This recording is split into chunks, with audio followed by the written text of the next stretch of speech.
Olá você, começa agora o Pauta Especial aqui pela sua TV Educativa Canal 3. Hoje conversando com o Dr. Ricardo Schneider Rodrigues, procurador-chefe do Ministério Público de Contas aqui no estado de Alagoas. Dr. Ricardo, muito obrigado por comparecer e participar aqui do nosso programa.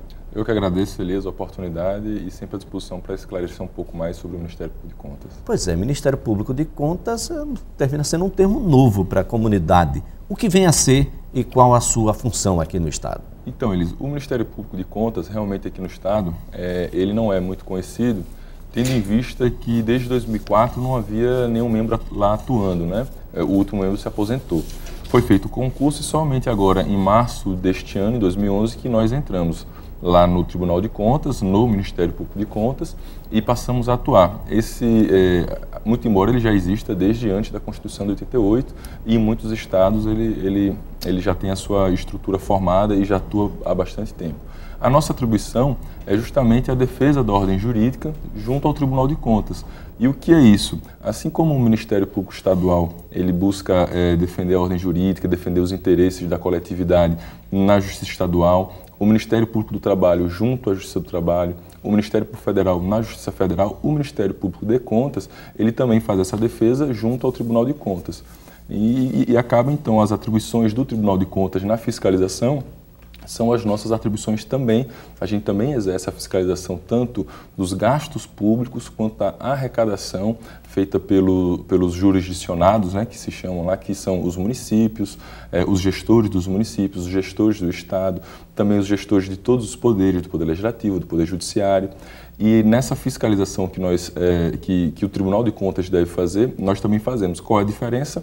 A diferença é que o Tribunal julga, né? E nós emitimos pareceres, né?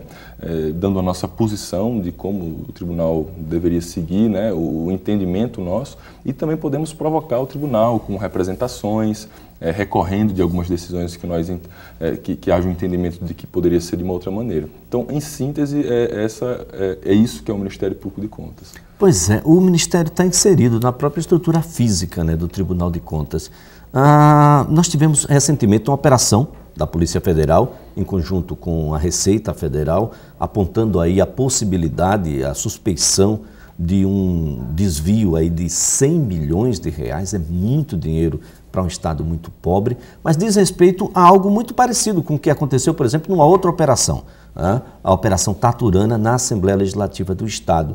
Algo muito parecido do que lá aconteceu, envolvendo aí a Receita Federal, exatamente no quesito salário do servidor, que era descontado, não era devidamente o valor que deveria ser e vice-versa. Como é que o próprio Ministério Público de Contas vem absorvendo essa operação que lá aconteceu? Então, Elis, realmente nós ocupamos um espaço dentro da estrutura do Tribunal de Contas, mas nós não somos integrantes administrativamente nem funcionalmente do próprio tribunal, né? Nós temos um orçamento próprio, nós temos uma autonomia administrativa e toda a nossa estrutura orçamentária e financeira é vinculada atualmente ao Poder Executivo do Estado, né? Não vinculada ao Tribunal de Contas, que é algo até que futuramente pode ser corrigido, mas é uma outra questão. Com relação à questão das operações, a fiscalização do próprio Tribunal de Contas, conforme está previsto na Constituição do Estado de Alagoas, ela não cumpre ao próprio tribunal, né? Ela cumpre à Assembleia. Como a nossa atribuição no Ministério Público de Contas, ela coincide com a atribuição do Tribunal de Contas, nesse caso nós não exercemos essa fiscalização direta dos atos do Tribunal de Contas, né? Nesse assunto específico, em virtude dessa peculiaridade da nossa Constituição, muito embora isso possa ser desenvolvido e melhor estudado para que seja feito de uma outra maneira, mas no momento é essa a realidade. E existe a possibilidade, até mesmo o desejo, de uma desvinculação total do Ministério Público de Contas, do próprio Tribunal de Contas?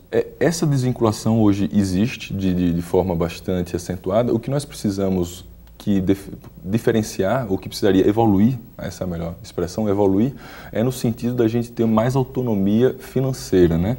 Atualmente nós temos sim um orçamento, mas não conseguimos executá-lo. Esse ano mesmo nós não conseguimos executar R$1 do que estava previsto Para o ano que vem, nós enviamos uma proposta orçamentária que foi acolhida na íntegra pelo Poder Executivo Estadual, que foi muito salutar, mas não adianta ter orçamento se não houver a liberação dos recursos, né, ao contingenciamento. Então, a nossa ideia é que no próximo ano haja isso. E na estrutura do Ministério Público, quando nós passarmos a ter uma lei orgânica atualizada, tendo em vista que a nossa lei orgânica atual ela é de 86 e nos prevê como um mero órgão de assessoramento do governador, ou seja, uma lei que não foi recepcionada pela Constituição. Então, a nossa ideia é que, com uma nova lei orgânica, a gente possa melhor conformar o Ministério Público e aí passando a ter um 1/10 com repasses periódicos e certos. Até porque é uma situação difícil, veja só, nós fiscalizamos também o governo do Estado de Alagoas, né? Os secretários, os gestores, o próprio governador também está na nossa atribuição. Então essa vinculação ao próprio Poder Executivo não é a melhor.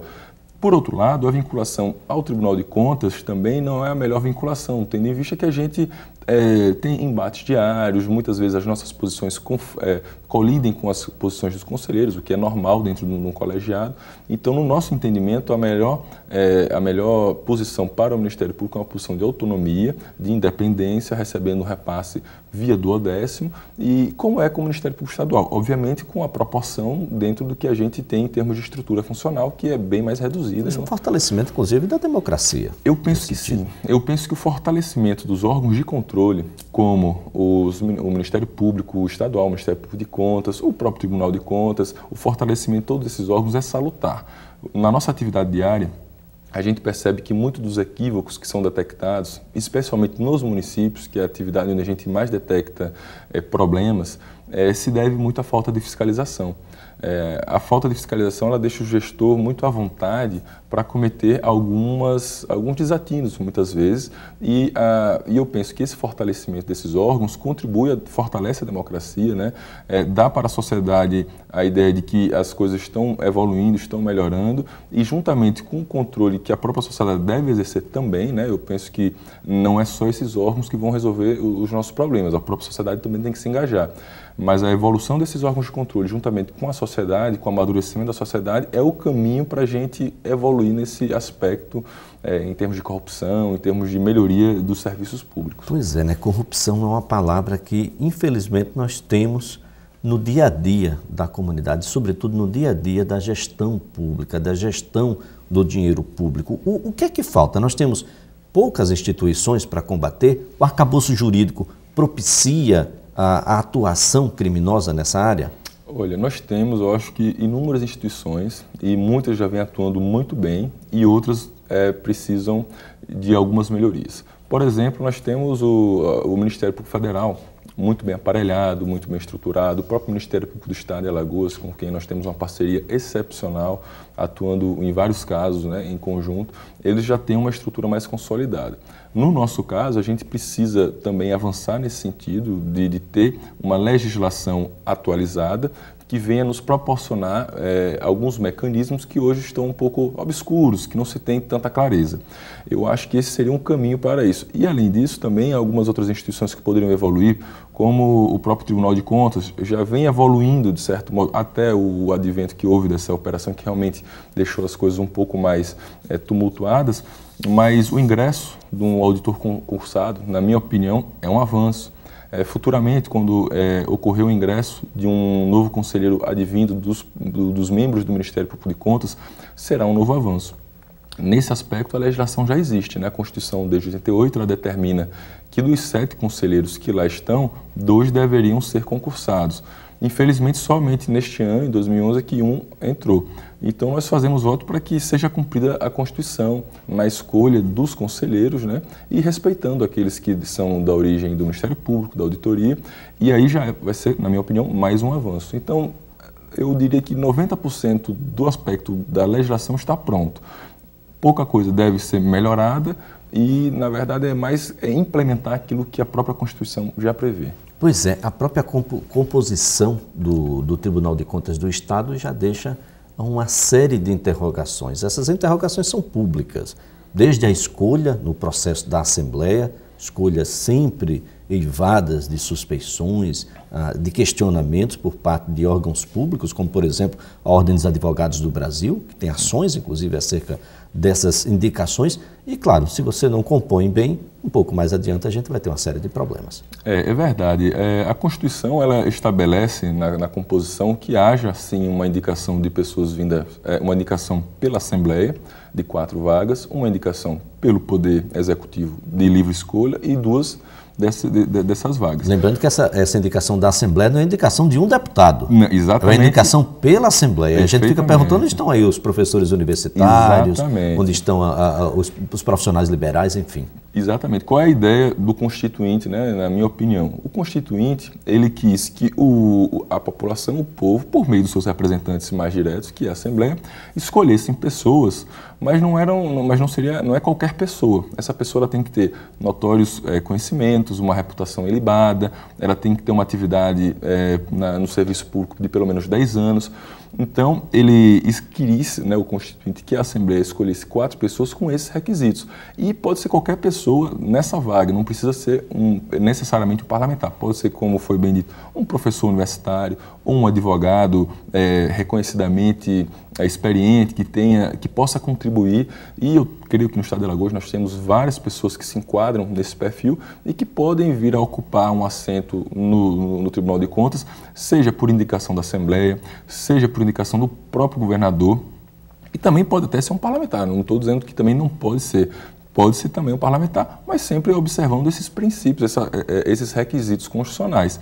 A única limitação que há mesmo é na vaga dos auditores e do Ministério Público de Contas, que aí nesse caso não se tem essa escolha ampla, tem que ser necessariamente um dos 7 procuradores ou um dos 3 auditores, né, como foi feito agora recentemente. Até por conta da composição técnica, né, que garante essa composição, a garantia dessa composição está exatamente nesses 2 órgãos que o senhor acaba de citar. Olha, nós estamos aqui conversando com o Dr. Ricardo Schneider, ele é procurador-chefe do Ministério Público de Contas. Faremos um breve intervalo, daqui a pouquinho a gente vai conversar um pouco mais sobre corrupção, sobre concurso público, sobre por que é que as pessoas ainda no ano de 2011 cometem tantas agressões ao erário público. É só um instante.